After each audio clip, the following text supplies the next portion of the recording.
¿Cómo están? Muy buenas tardes. Bienvenidos a las noticias. Son las 7. Da inicio, como es ya habitual, la conferencia diaria sobre la situación del COVID-19 en México. La conferencia de todos los días. Vamos a escuchar cuál es el estatus oficial de las cosas en México y también en el mundo. Muy buenas noches. Los dejo con ella. Son las 19 horas en punto del martes 28 de abril de 2020 y vamos a iniciar la conferencia de prensa diaria sobre la situación de la pandemia de COVID, enfermedad causada por el nuevo coronavirus SARS-CoV-2. Estamos en el Palacio Nacional de México, en la Ciudad de México, y hoy vamos a enfocarnos en tres elementos. El primero, el informe técnico diario que presentará el doctor José Luis Salomía.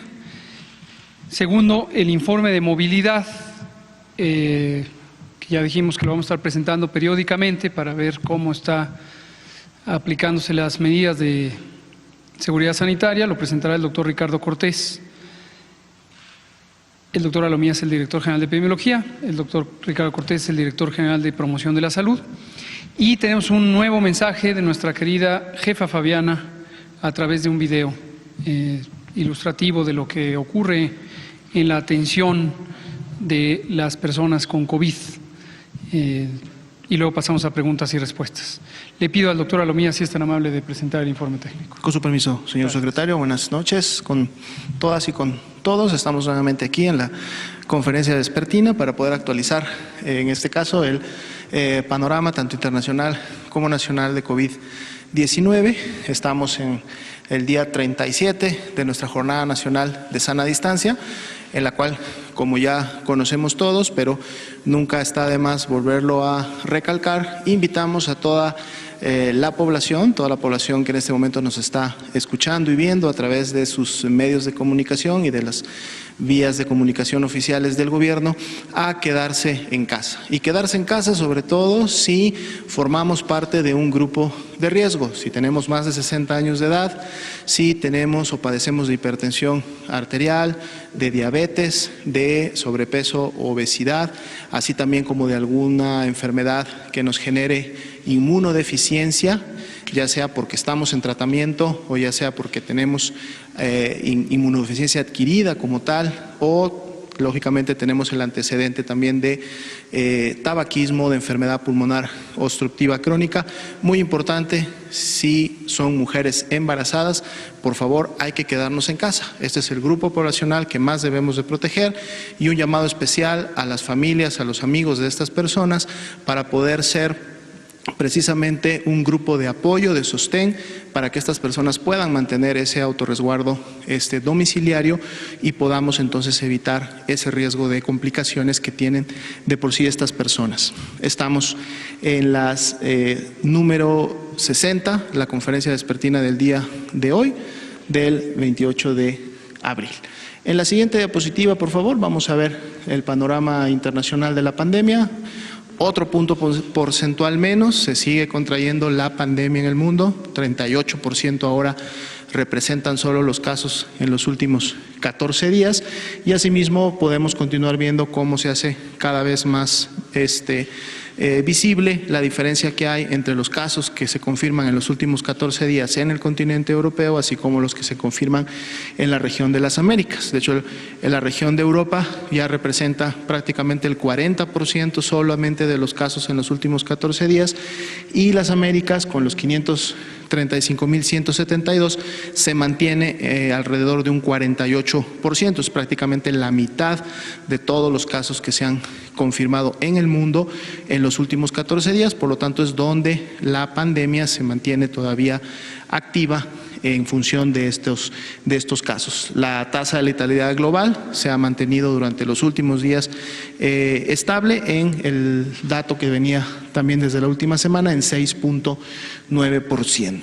Si pasamos a la siguiente diapositiva, vamos a ver la actualización de las cifras para México. 16.752 casos confirmados, que igualmente son los acumulados, es decir, todos los casos que han sucedido, todas las personas que han dado positivas a una prueba de laboratorio para SARS-CoV-2 representan ese total acumulado de 16.752, pero igualmente la epidemia activa en el territorio mexicano son estos 5.329 casos confirmados que en su momento iniciaron con signos y síntomas de la enfermedad solamente en los últimos 14 días, y esto viene a ser, ya decíamos, solo una tercera parte de ese gran acumulado de casos que hemos tenido.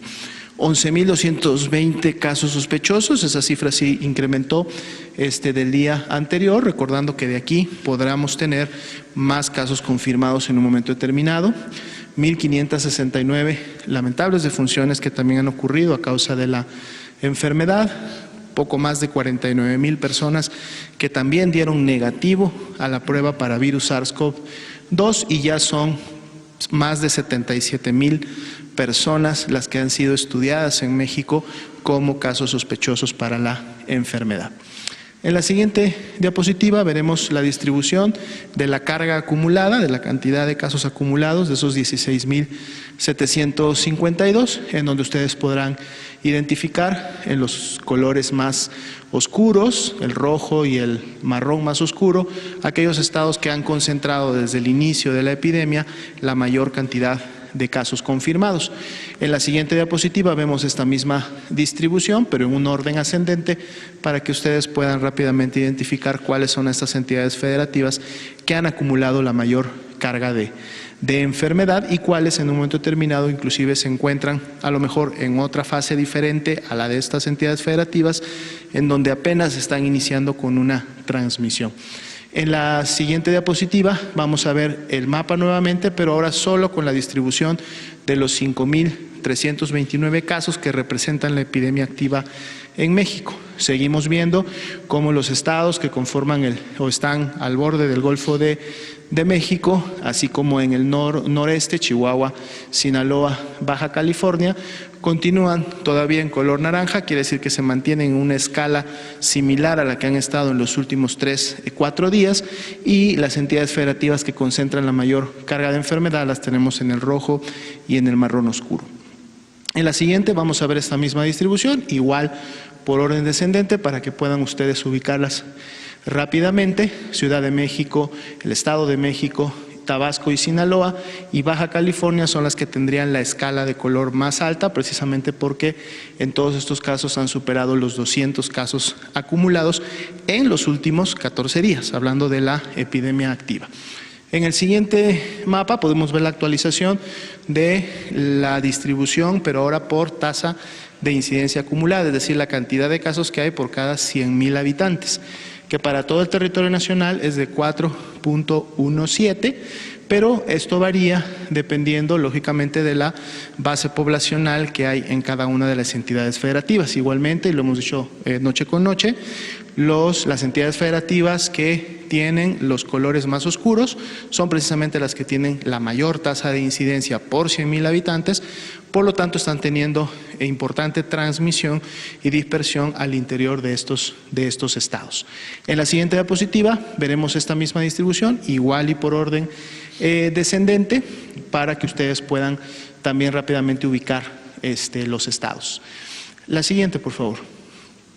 La distribución de las 1.569 lamentables defunciones que han ocurrido hasta el momento están graficadas por fecha de ocurrencia, es decir, la fecha en la que sucedió la defunción, y pueden ver en las columnas apiladas, aquellas que están en color naranja claro, son las que todavía tienen clasificación de sospechosas, es decir, que estamos esperando un resultado de laboratorio para saber si se confirman o no a la enfermedad, pero como hemos dicho también, las colocamos para poder tener un poco la visualización del total de defunciones que están ocurriendo. Estamos aquí hablando de defunciones por IRAG, es decir, todas aquellas infecciones respiratorias agudas graves que tuvieron esa clasificación y que por lo tanto se convierten en casos sospechosos de COVID-19 y que lamentablemente fallecieron, están todas aquí integradas con la intención de poder ver un poco la tendencia que las defunciones están teniendo en el territorio mexicano.